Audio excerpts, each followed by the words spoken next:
Good evening, everybody. Tonight we're going to talk about a subject that is a little bit close to mine still. It's my habitual patterns of self-sabotage and self-sabotage in relationship. After leaving my last long-term relationship of about 6 years or so, I realized that, of course, my partner had some troubles and some demons that she had to deal with herself, but I wasn't any angel either, I would say, in the situation. It always goes like this: hurt people, hurt people. And that period of my life where I spent time with myself, living alone, not getting attached to anyone or to a relationship, allowed me to self-reflect a lot and to grow a lot more, realizing that we just couldn't understand ourselves, each other. We were on a different frequency at the time, and there were simply just things that were not quite right. Getting in the habit of self-sabotage and not being able to be a man, being in its masculine energies.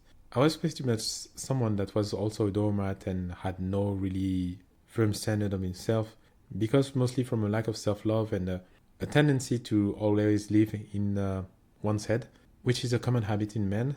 We believe that having softer qualities and psychic abilities are too feminine for ourselves, but it's part of the duality and the human experience of the masculine and feminine energies that all dwells in us and all dwells in creation. Yeah, it made me realize and take a deep, big look at myself and the state of my life and how I was leading and how I was incapable of holding a house together. Yes, I was the breadwinner. Yes, I had a good salary on the paper, like I looked like I had made it, but emotionally, I wasn't there.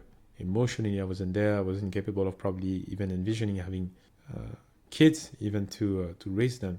But that time alone, I spent alone, desperately needed that to grow up. I gained the ability to know more, to learn more about myself, to love myself even. Really important part.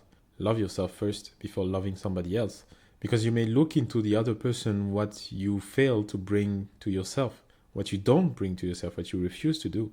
Before you fill the cup of somebody else, you need to fill your own cup. And this is where there comes a place where you stop fighting for the most smallest things and you actually look through the fighting and see what the other person is trying to communicate and trying to bring to the light of something that you perhaps was not aware you were doing, or perhaps you did not know, you did not even know about yourself, being so entrenched into your own mind and your own thoughts, being even less conscious and less aware. So that's it for this little video. It's just a simple video where I wanted to share my thoughts and the growth that isolation period that God put me into brought me greater understanding and tremendous growth that allows me to be the person of who I am today, and being able to set boundaries and spot also the red flags before it is too late and I lose myself in them.